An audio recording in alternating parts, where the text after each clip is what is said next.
Today, the topic is congruence, the challenge to walk our own talk in how we teach, mediate, lead, and live. Good morning, everyone, and welcome to the New Possibilities Hour. Today is August 3rd, 2023, and we are absolutely delighted today to have Professor Sheila Heen from Harvard Law School as our guest. This program is part of the Will Work for Food project founded by Natalie Armstrong Motan in the spring of 2020. As you know, there's no charge for these great webinars, which we present weekly. Rather, we ask you to contribute to a food bank if you like what you see. And in the 3.5 years we've been running these programs, our audiences have been so generous. One of my favorite parts of the program each week is when we announce the running total of contributions to food banks of which we are aware. Jean Lawler, would you please do the honors? Thank you, Jeff. It's always a pleasure.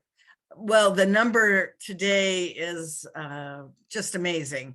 $428,265.92 of donations, of which people have told us. And what's most interesting is that lately some people have gone back and made big donations to take in for the, 3.5 years, 2.5 years, however long we've been doing this, to be able to bring it current, so to speak, and pay it back big time. So small or big, small or large, any donation in any size is appreciated. And then please tell us about it so we can add it to our running total. Thanks so much.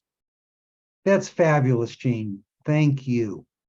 And now, Professor Sheila Heen is a professor of practice at the Harvard Law School and the founder of Triad Consulting. She's famous in the world of alternative dispute resolution. She is a co-author of 2 New York Times bestsellers. The first is called Difficult Conversations: How to Discuss What Matters Most with Douglas Stone and Bruce Patton. And the second is Thanks for the Feedback: The Science and Art of Receiving Feedback Well, even when it is off base, unfair, poorly delivered, and frankly, you're not in the mood, with Douglas Stone. The third edition of Difficult Conversations is going to be released this month, and I'm sure we'll be discussing with Sheila, among other things, what has changed in the third edition, and there's a lot of other interesting topics we're going to discuss as well. Sheila is a graduate of Occidental College and Harvard Law School, and she is schooled in negotiation daily by her 3 children. Today, the topic is congruence, the challenge to walk our own talk in how we teach, mediate, lead, and live. Sheila, please tell us a little bit about the food bank to which you would like people to contribute if they're in a position to do so. And then on with our presentation. The floor is yours. Thank you so much, Jeff, and it's a delight to be here. The food bank that I have selected is an organization that I've been involved in for a little while, a few years. It's the Merrimack Food Bank. So they are located up in Lowell, Massachusetts, which is north of Boston. And Lowell is a pretty challenged community.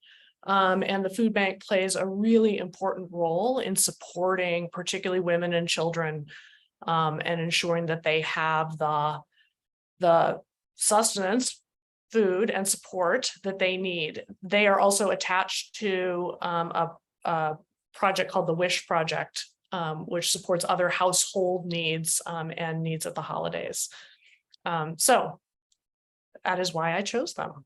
Thank you. So when the team reached out to me and said, hey, do you want to do something with us? I thought, sure, what should we do? And I think that there were obvious options like, well, we could do something on difficult conversations. We could do something on thanks for the feedback. We could do something on mediation, whatever. At the same time, everybody attending here, my understanding is kind of on the journey of professionally helping other people with their conflicts. And I think that that's a really interesting challenge. At least it is a challenge for me. And the fact that 24 years ago, we put out difficult conversations, and we've spent the last 3 or 4 years working on a new edition, really going back to the text itself, has been an opportunity for me to reflect on the ways in which my own skills and understanding and self-awareness of all the ways I contribute to my own conflicts, and the ways in which I do and sometimes don't follow my own advice, or struggle to believe truly in my heart that my own advice really applies here, because this is my own conflict and it's just an exception to that stuff that we do for other people. It's been an interesting opportunity to do a little bit of that reflection. The new edition is coming out August 22nd. We are finishing the audiobook tomorrow. Actually, we have to go back to the studio to do what are called pickups, which is just feedback language for things you messed up that we need you to come back and redo. So we're doing that tomorrow. And my own box of them just arrived yesterday. So that is the new cover. You know, as covers go, it works. You always feel a little mixed about your own cover, but so it's been a sense of completion to see it in print finally and done. But it has highlighted for me also the ways in which our own personal growth really has no completion date, unfortunately, which is what I was hoping for. So I don't know if I can share screen or not, but just to kind of put us all on the same page, I can share just 3 or 4 slides for sort of the tools that come to mind for me that I struggle to put in place in my own life and in my own conflicts. Let me see if I can share my screen. We need to reboot a little bit. All right, so can you see 3 bundles of skills? Yes. So one of the ways in which we think about how we teach law students and leaders negotiation skills, mediation skills, conflict management skills, is by thinking of them as bundles of skills or suites of skills that you can organize around 3 different perspectives. So there's skills around what we call the first position. So this is like in grammar, first person.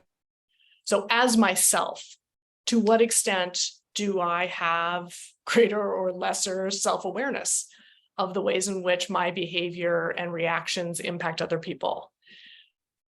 This suite of skills includes the ability to, once I can see something about myself, to negotiate with myself about the priority of my interests, about managing my own emotions and those priorities, as well as those are sort of the internal first position skills, and the external position skills being how well and clearly and skillfully am I able to assert my own perspective clearly and persuasively to others. Then there are second position skills. So this is stepping into someone else's perspective. This is all the empathy stuff. And to really find a place of curiosity, genuine curiosity about someone else's perspective, feelings, interests, priorities. So this includes all the empathy, listening skills, and conversational receptiveness skills. And then, of course, the third position is when you're a neutral observer. How well am I able to step to the balcony, as Bill Urey would say, observe and diagnose what's happening, adjust my strategy accordingly, because I have a bird's eye view on sort of what's going on between us. And this is, by the way, just 2 people. Often you've got 10 people or more involved in terms of stakeholders. How able am I to analytically step out, see what's happening, adjust, and make thoughtful choices about what to do next? So one of the things that has been on my mind is the extent to which I, over the years, have become, and I'm going to make a assumption that many of us all here have gotten pretty good at being in that third chair, right? You walk into a conflict somebody has asked you to help them with, you listen to all the parties, you start to build in your mind and in your notes a picture of the underlying architecture of what's going on. You can really see the ways in which each of the parties is contributing, each of the parties is impacted, each of the parties has good intentions or no intentions or whatever. You can see the ways in which they're telling the story very differently, and see, for one person, this is really about whether you're treating me fairly in the process. For the other person, this is really about whether you're abiding by the commitments that you made, right? And they're just talking past each other because they see this conflict as about different things. And one of the things that's been, I think, intoxicating about being in this field, if I am to use such a term, is once you have these analytical skills, how quickly we can get a handle. Not a complete handle, because there's always surprises and we need to be humble about what we're not yet understanding. We're going to learn as we try to help them with it. But how clearly it can come into focus. And then what I've been really pondering is when it's me in the first position, and this is my own conflict with my spouse or my neighbor or a family member or a colleague, what a mess it still feels like. So it's like, why is it that when I'm in the first position, it's so hard to see and feel the legitimacy of other people's perspectives and to hold on to that, the ability to step to the third position. So that's one aspect of this that I have been pondering, and I'm curious about people's thoughts about. In terms of what helps, partly it's just the awareness, like, oh, right, this feels like a mess because it's me. It's not actually categorically different than anybody else's conflicts. But one of the things that makes it feel categorically different is that there's also an identity thing going on. And one of the easiest pot shots to take at someone is to say, oh, the conflict resolution people can't manage their conflict. Isn't it ironic that you're not being skillful when you're all about teaching other people skills? And it's easy to throw those stones and for others to throw those stones at us. But I think sometimes we throw those stones at ourselves. Like, what is wrong with me? I'm supposed to be able to handle this. And why am I having trouble in the moment reaching for the skills I know I have, but I'm just not using them. I'm just too frustrated, pissed off, venting, triangulating, feeling misunderstood, and feeling conflicted with myself. So I'm not managing my own conflicted feelings as well as I need to get myself to the place I know intellectually I need to be, but emotionally still don't feel. A second tool that's been on my mind here is actually this idea of empathy and assertion not being either or, mutually exclusive, but being two axes. That often people, when one of the things we say to students is most people will come into the negotiation workshop that we teach stronger on one of these axes than the other. And a lot of education teaches you to assert. A lot of legal education teaches you to assert well. So many people are much better at assertion, and they need to work on their listening skills. Maybe they're good listeners until things get heated, and then the listening skills go out the window and they revert to assertion. But there's also a population that comes in and their strength really is empathy. They're the person everybody comes to talk to. They are really good listeners. They are very slow to share that they actually disagree, to assert their own perspective or interests or feelings. And in fact, they are such good listeners and so good at stepping to second position in listening to someone else in their own conflicts that they can lose track of their own perspective. Like by the end, they're like, wow, I can really see why this is so upsetting. I really see your perspective. And it's only later after the person walks away that we think to ourselves, well, wait a minute, I never said that that's not what this is about from my point of view. And so for those students, humans, part of the skill to hone is the ability to make the journey back from I'm good at going to second position. How do I make the journey back to my own perspective, integrating what I've learned to figure out, well, what do I think now? And how do I hold both of our views as essential rather than prioritizing one or the other, either being stuck in my own or prioritizing theirs over my own. This axis suggests that, well, when we're avoiding, we're low on empathy and low on assertion. Some people who are strong on assertion are really clear always at asserting their own view, but over time it can damage the relationships because you always get what you want. You always are quick to say, what's correct or what you're right about. Others then here would be high empathy, low assertion. And they forget to put forward their own view. So they can be very well liked. But unless they have someone else asserting their view for them, they end up being a pushover. And that the goal really is in any relationship over time that you've got a balance, and in any conflict, you've got a balance of empathy and deeper listening, as well as sharing how you see it, including how I see it now. That I've tried to integrate your perspective, and I've really been struck by just how complex that can be. So this is just a summary. And the idea is that if you can balance these two things, that's actually even more persuasive. This is aligned with some of the research by colleagues, Julia Minson and others, on conversational receptiveness. That when you signal receptiveness in a conversation, that you're open to persuasion, as well as sharing your own view, interested in the other person's perspective. When you share your view, you do what they call hedging, which is, it seems to me that, or here's what strikes me as still important here, rather than just, look, here's what's true.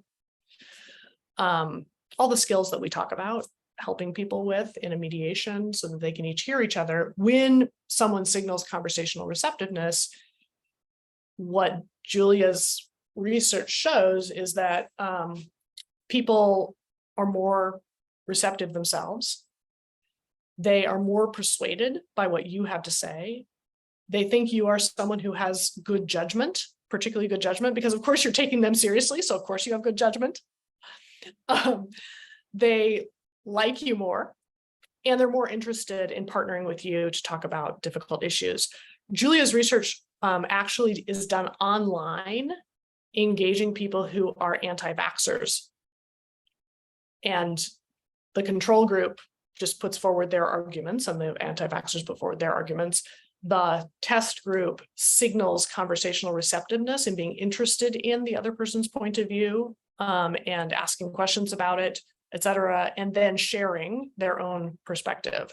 And then they measure afterwards when they send a follow-up email to the participants with links to learn more about the perspective that we were talking about. Here are some links for more information. How many of the anti-vaxxers actually click on the links? And when they fill out the follow-up survey, they say, they like the person more, they'd be more interested in partnering with them again, they give them higher scores on good judgment, et cetera. So I think that this idea that this balance of empathy alongside assertion is persuasive has some really interesting research going on these days. I'll share one more thing, which is just from the difficult conversation stuff. Oh, this is the research, which, by the way, some of you may be tracking that Francesca Gino has been in the news. Julia, I called Julia to say, what is the deal with Francesca's involvement on this study? And Julia said she helped design the design of the study, but never touched the data, just for those of you who are tracking the controversy. So these are the findings, which I just summarized. And then the last thing I was gonna just take a look at is some of the things that sit underneath difficult conversations. The first being that the internal voice is key, and that in any negotiation or difficult conversation, one thing that I remind myself about is that I I have to remember that I'm really negotiating with what the other person thinks and feels, not just with what they say to me, especially as you become more senior. People will not say what they actually think. They'll do really good listening to you, but they may not speak up. And so I need to make it easier for them to speak up, to get their internal voice into the conversation. And I also have to negotiate with what I really think and feel in many cases as well. And that's sometimes the harder part, to really hear what's legitimate about the other person's point of view and the ways in which I maybe need to modify my view. This then feeds into what we typically are preoccupied with in conflicts, in difficult conversations, which is that our internal voices, as I'm sure many of you know, are preoccupied with our story about what happened, what is happening, and what we think should happen, or the quote unquote facts, which our story includes sub-elements, 3 sub-elements. It tends to be particularly focused on who's right, and in particular, what am I right about? Whose fault is it that we're having this problem, and what's motivating the other person? Under that sit a whole bunch of feelings. I've got to figure out what to do about them. And then identity issues that get hooked. And for the person who wrote Difficult Conversations, and by the way, my husband also teaches negotiation. We met teaching negotiation. So he teaches over at MIT Sloan School.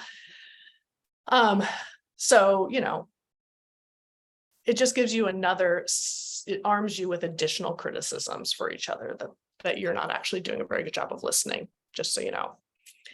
So how do I make my own transition across to really be focused on understanding why we see this differently? What did we each contribute, including what did I contribute to the problem? Because what's obvious to me is what he contributed to the problem. And just the shame I often feel that's associated with really genuinely seeing my contribution to a problem and the impact that I've had on other people sometimes.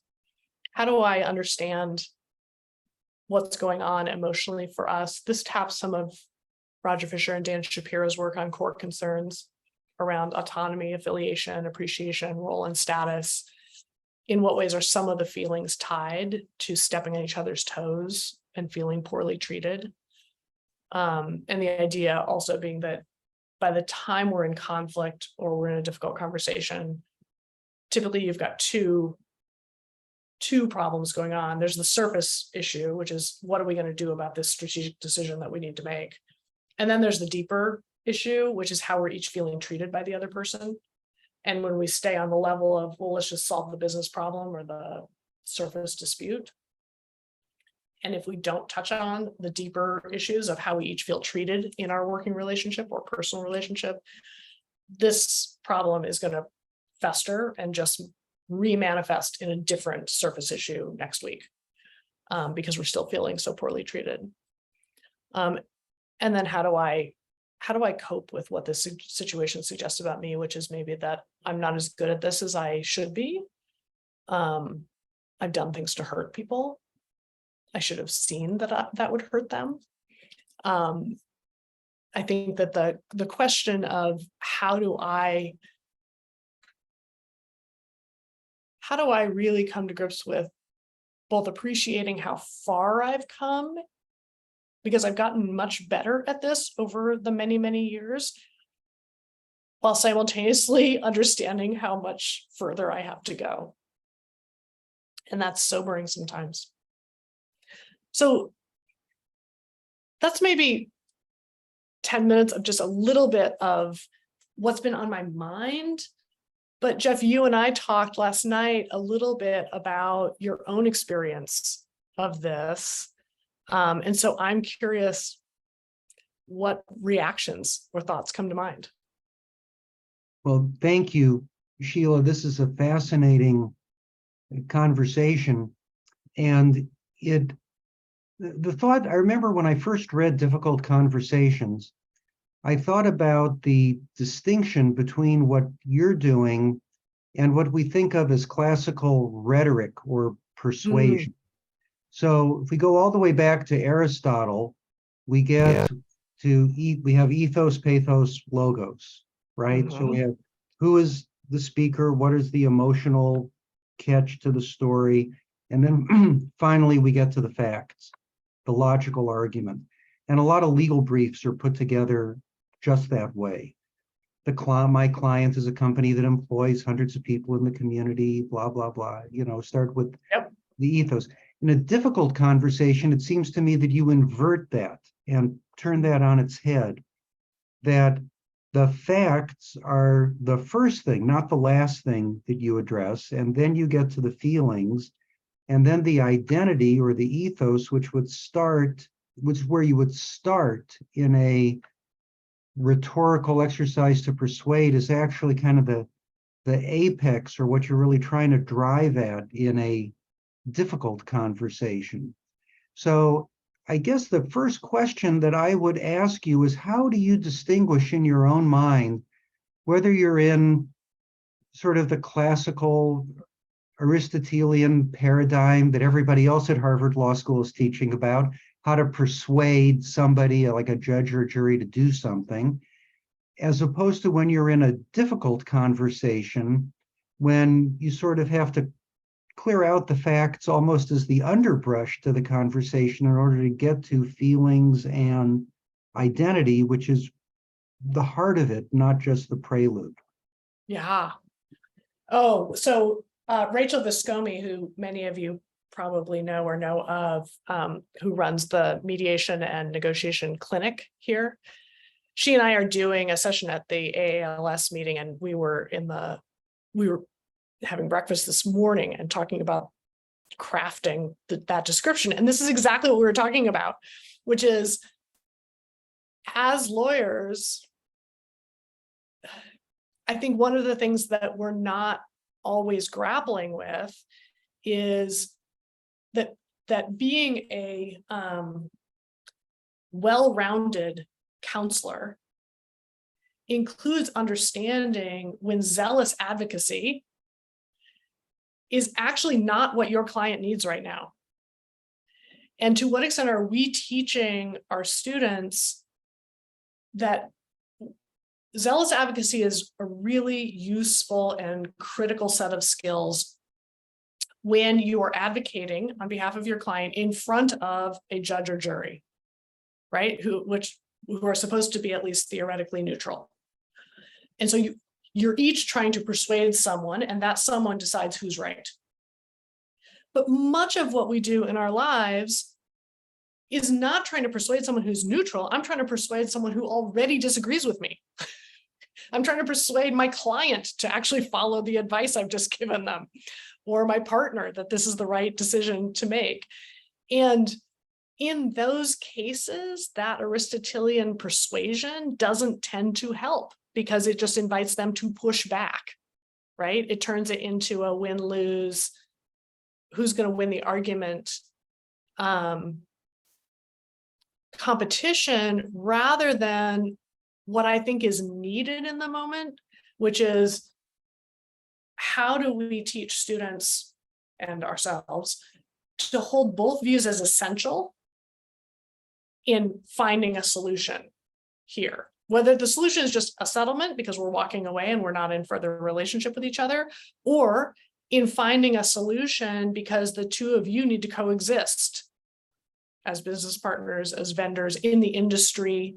You may be parting ways, but you're in the same community in your industry, for instance, or your geography, or you're still co-parenting, whatever it would be. And if that's going to be the case, each party has to feel that their perspective and needs are as essential to the outcome as the other person's. And that's a slightly different set of skills, as we've all learned, right? It's the skill set that mediators, I think often we become mediators because it has meaning. The work has meaning for us. And the meaning comes from helping people see themselves and each other as more fully human, and seeing the conflict as a problem to be solved rather than a battle to be waged.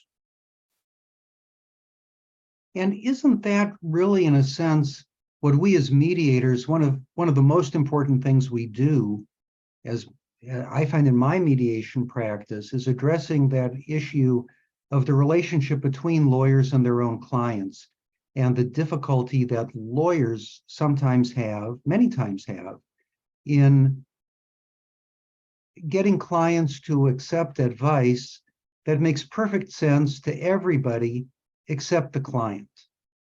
And when they come to mediation, when I talk to lawyers before mediation, it's oftentimes in the utmost good faith that lawyers say, please help me get my clients' unrealistic expectations down to planet Earth. Totally. What are your thoughts on what lawyers could do better to manage client expectations along the way, or perhaps prevent client expectations from getting out of hand? Mm-hmm. And what do you think are the most effective things that we mediators do as third parties to help heal that rift or those issues in the relationships between lawyers and their own clients? Yeah. Well, I'm laughing because my dad's a lawyer. He's a solo practitioner. He's 83. And we keep saying, aren't you retired yet? And he keeps saying, sort of, because he's always got a couple of clients who are still reaching out to him. He's still working on it. But when I decided to go to law school, he discouraged me from going, which was a total surprise to me. Because, and I said, Dad, I'm a little shocked because I have always had the impression that you really enjoy your practice. And he said, oh, it's great. You know, it's intellectually challenging. It's variety. It's new challenges every day, learning about different industries. It'd be great if it weren't for the clients. And I have now come to, that didn't make sense to me at the time. I've now come to a particular appreciation for that, as you described, Jeff, but also because my dad works with entrepreneurs of small and medium-sized businesses, helping them license their technology, merge, et cetera, advising them, basically being their in-house counsel. And, entrepreneurs are a particular kind of client who don't take advice often. So I get it more now than ever before. But I've also been the client and been frustrated with my lawyer, right? Who I asked to advise me, and they're really not understanding what it is we're asking them to do, or that what they're doing is not helping. So now I've been on both sides of that as well.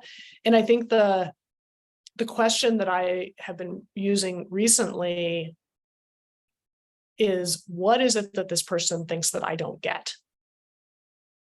Whether I'm the lawyer, right, or I'm coaching or advising somebody and they're resisting, and it's clear to everybody that I am right, at least in my own mind, it's clear to everybody that I'm right, or that this is in fact reality.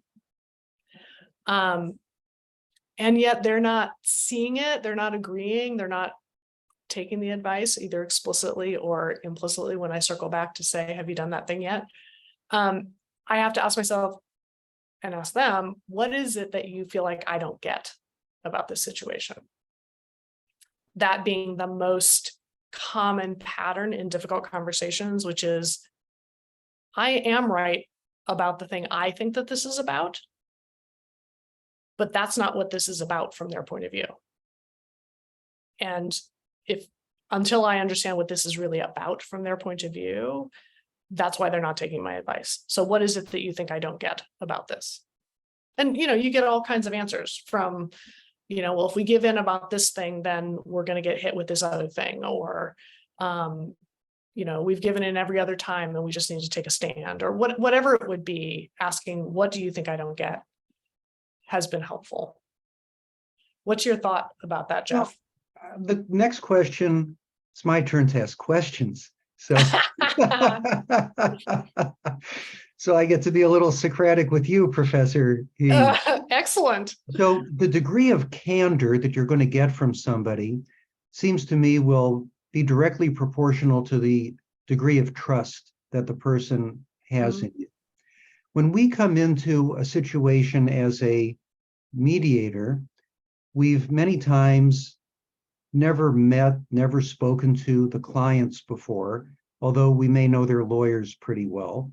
And if we're lucky, the lawyer has talked us up to the clients and said, this mediator is really a magician and can really pull a rabbit out of the hat for us here. What are the things that we can do as mediators to engender the kind of trust that I think is necessary to get the kind of candor which will lead to good things happening? Well, so let's do this. I would love to hear from folks who have joined us, and you can just drop it in the chat if you would like, because I find the word trust really an interesting question because people use it a lot. And what I'm noticing is that they mean very different things by it. So as I think about your question, how do I get the parties to trust me? It makes me think, what are the questions that are in their head about me that they want answers to before they'll decide whether to be fully forthcoming? Right? So one is, do you really understand the world that I live in?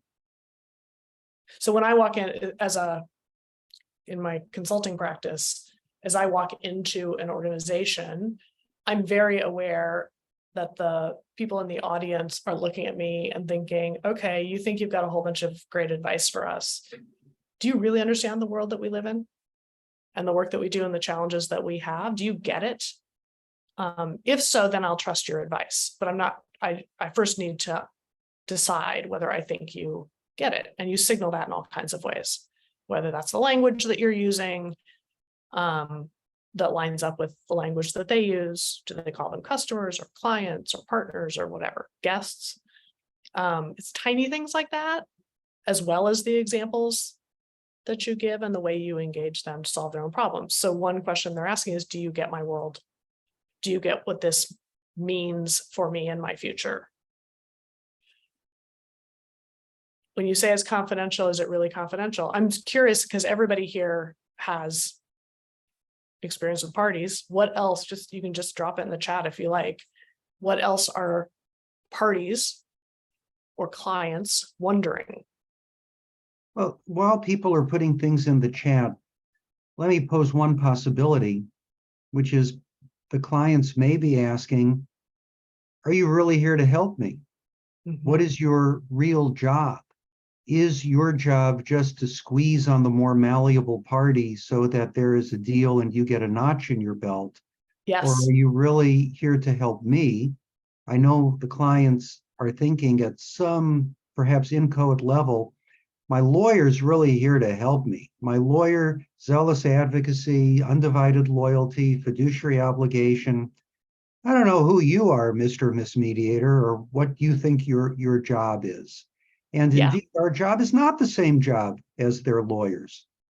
How do you deal with that constellation of issues? And well, I'm going to ask you, Jeff, what's your experience in making that explicit or transparent? So, okay, I'll let you ask me a question.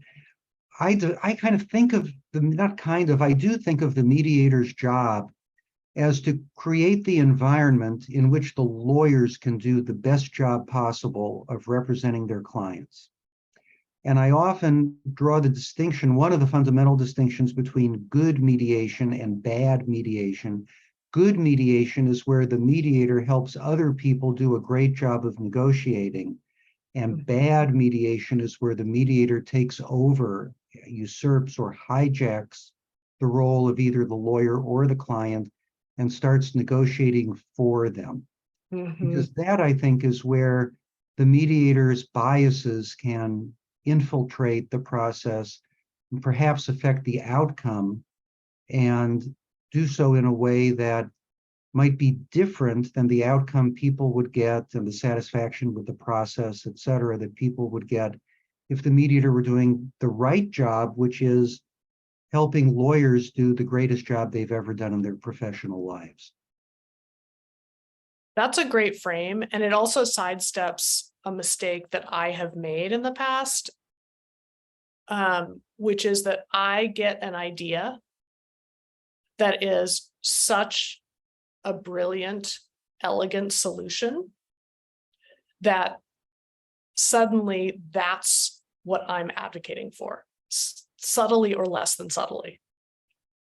And it can, so not when I was formally a mediator, but within clients, I've been asked, like, look, these two departments can't get along. Can you help them? And so I'm working with them, and it becomes clear to me after however long we're working together, actually, it seems to me you guys have the following strengths, and what if you did this? And especially if I get an initial like, well, that's an interesting idea. That's something we haven't thought of before. I have enough positive feedback just from that line to decide that I am right.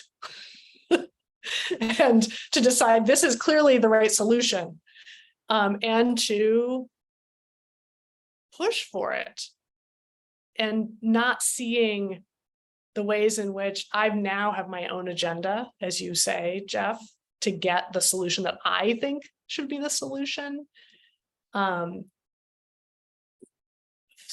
Being aware that that's what I'm doing and backing off, getting myself to back off of that, because it's up to them, whether it's their lawyers or the parties, to figure out what the best solution is actually my job.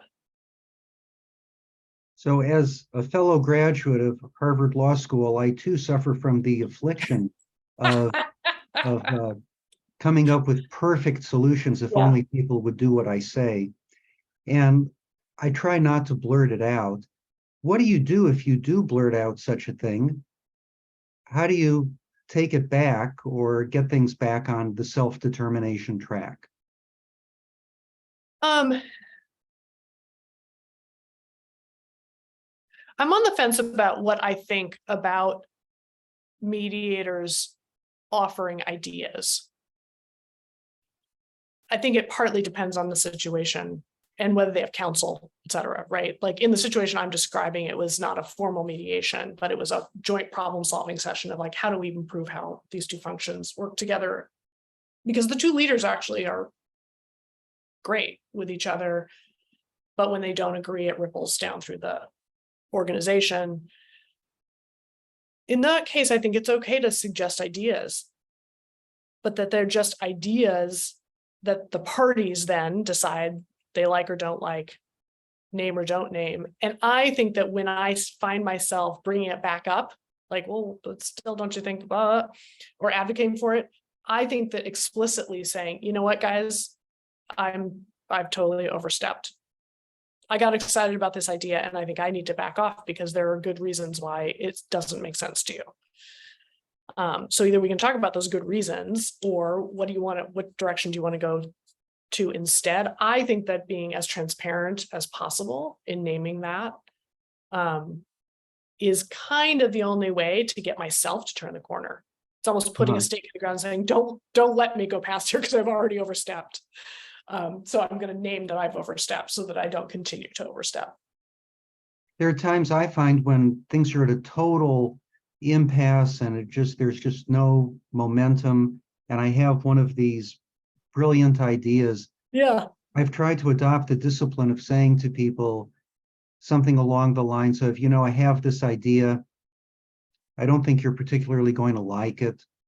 It's not only the best idea I have right now, it's the only idea I have right now. I put it out there not because I think you're going to go for it, but because perhaps it'll stimulate you to think of something even better. Right. And, every once in a blue moon, they like what I have to say, but far more commonly, that'll never work, but it does at least get some gray matter working on their part. Right, because like that won't work because of this, but here's what might work, right? It's supposed to be a catalyst. I like the way that you're framing it. Richard, I'm curious to hear more about your thoughts about trust, because it's an intriguing framing that you've just put in the chat. All right. Well, curiosity is what I was emphasizing, and I meant it to put ourselves in a place where we are really curious, not just in order to get them to give us more information or to feel more comfortable, but to really be curious about the whole situation they're in and to kind of empathize with them that way. And it's hard because we have a time limit, we're being paid and so on, but really to spend some time perhaps beforehand becoming quiet in yourself and then being able to address it from a curiosity standpoint. Mhm. It seems to me that is a difficult thing because we always have our internal agenda, but I think they will, it's kind of like saying, I don't want to have an agenda, but I do have an agenda. Mm. I don't want to say I want them to trust me, but I do want them to. Right. But trust is it's like motherhood and apple pie. It's so broad you really can't define it in every situation.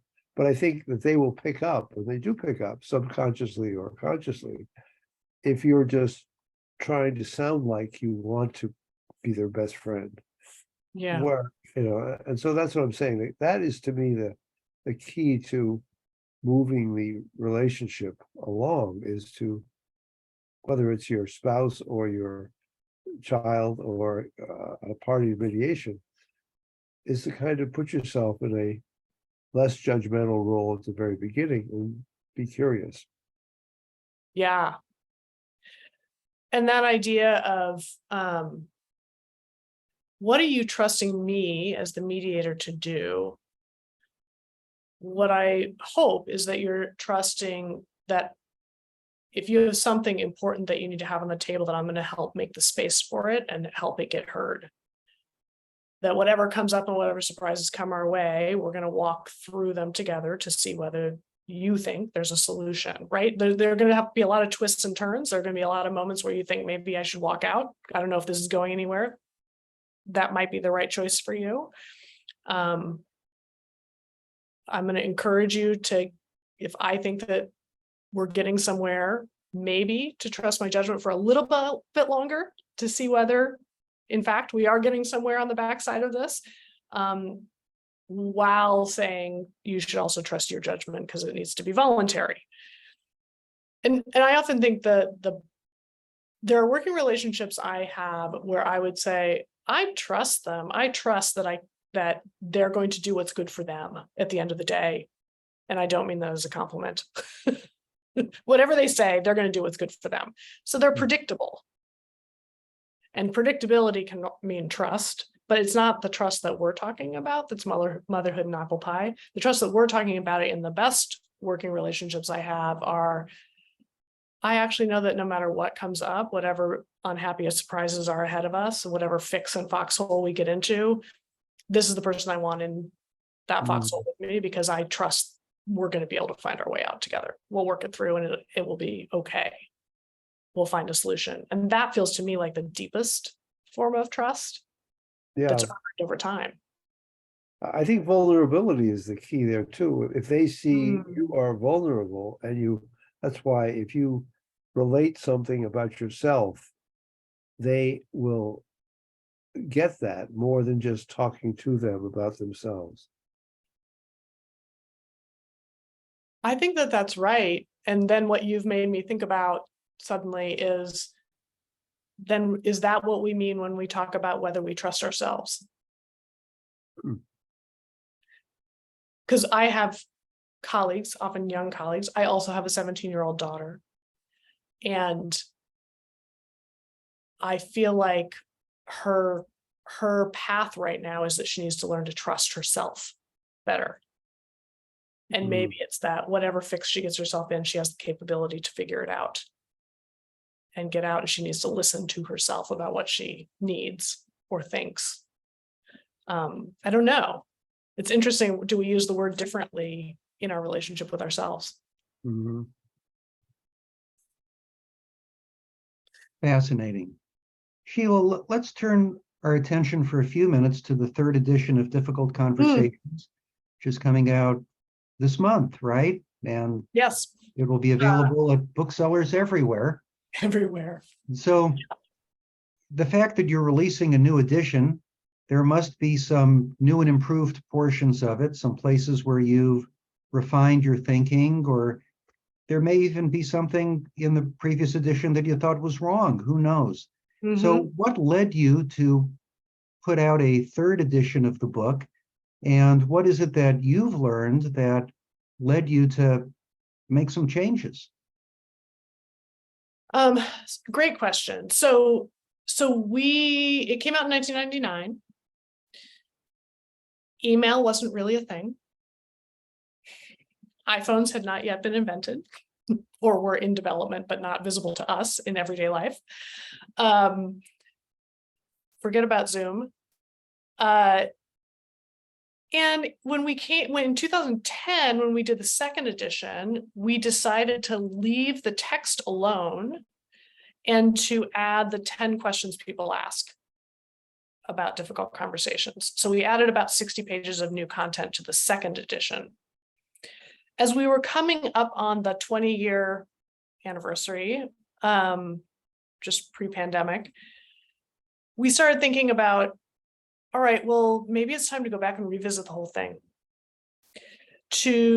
Because I think that over the years, I've been kind of amazed at two things at opposite ends of the spectrum. One is how powerful it has been for myself in my own life, and continues to be a challenge, but when I actually can follow the advice, it really helps.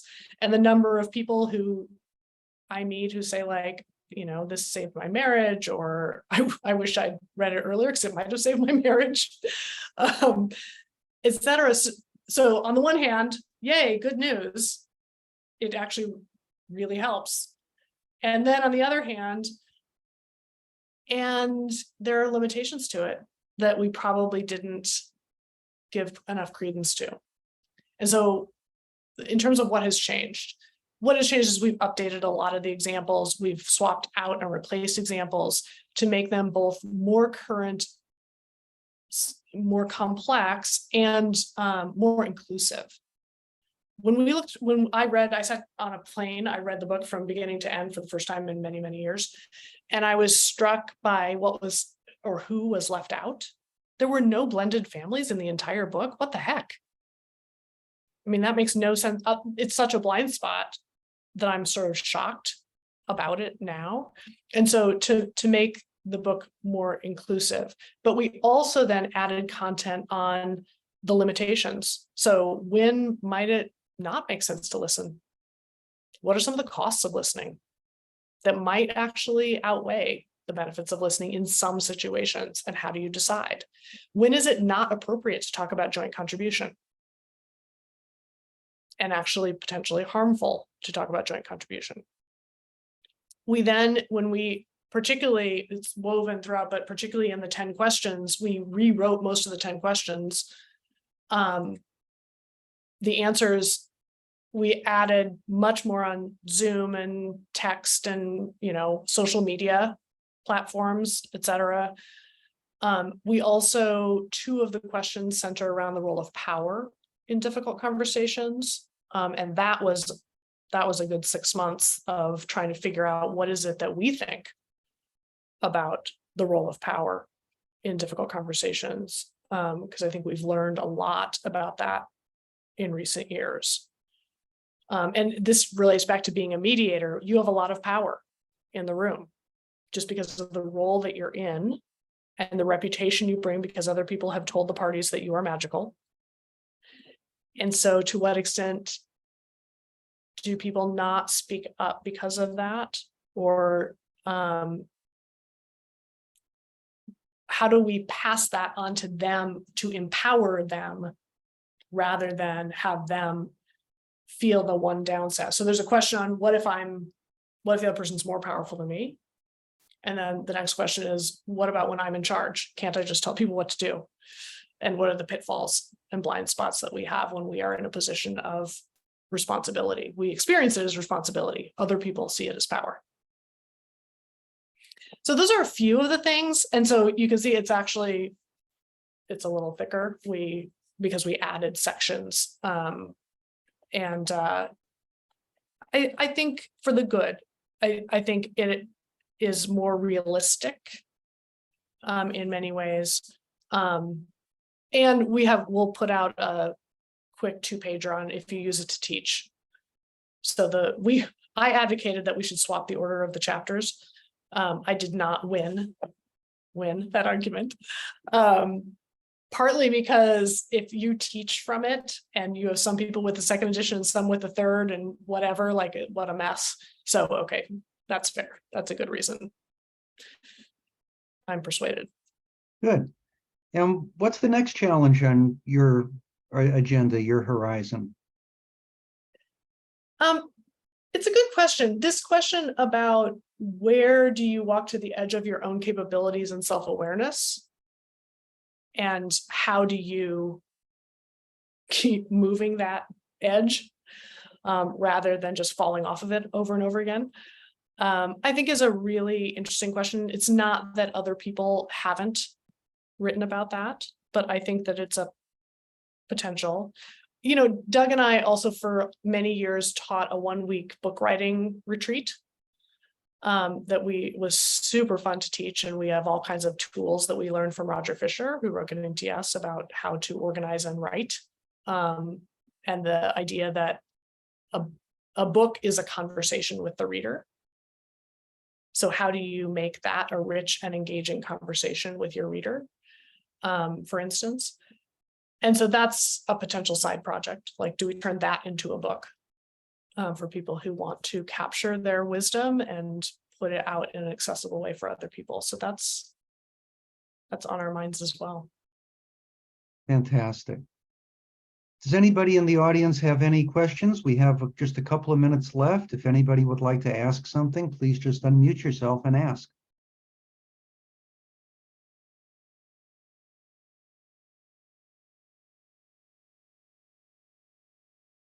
Well, Sheila, there are no takers. Let me ask you if you have any last words of wisdom in our remaining minute here. Anything I should have asked you but didn't? Any Oh other gosh. trying to make? No, maybe just that the most interesting conversations that I have been in with people that I'm closest to have been about failures. And I think we devote too little time to that as mediators. And that's where the learning potentially is. So that's a practice that we're trying to put into place. We've put into place, but we're trying to amplify in how we're teaching, working with students and working with clients. So it's an invitation to everyone to go talk about your failures with each other. Failures in mediations or more generally? Well, in mediations for sure, because that's certainly where we have things to learn. But it's the places where we stumble or get stuck where it just feels like, well, the other person was just impossible. That are like, okay, well, what didn't I see? Why didn't I see that earlier? One of my patterns, failure patterns, is that I hold on too long to hope, thinking things will change when it becomes very clear that we've pretty much tried everything. And recognizing that in myself. Can you think of an example of that? Well, I have examples in my dating life from many, many years ago, if we would like to go there. Like, it's just not working. It's not going to change in the ways that one of us needs it or both of us need it to change. So we should call it. Those are easy examples to point to, right? Yeah. And Sheila, don't you also think that for mediators, sometimes if the case settles, we tend not to be introspective about those situations. We just say, well, it's settled. So right, exactly. Everything must have been totally hunky-dory. And just as we can learn from the cases which don't settle, which I don't think is a sine qua non of failure, it's not a synonym for failure. The fact that a case settles also does not necessarily mean that we did an A+ job as mediator. We can learn from every situation in which we find ourselves.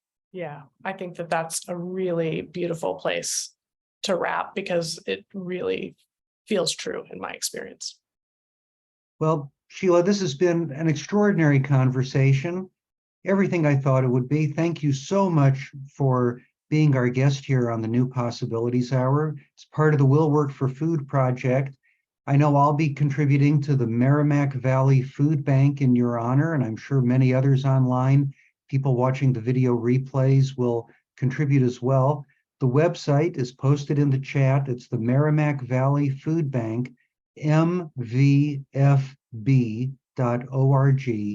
mvfb.org. Professor Sheila Heen, we thank you very much. We hope everybody buys the 3rd edition of Difficult Conversations when it Thank comes out later this month. A wonderful hour. Thank you. And with that, we are complete.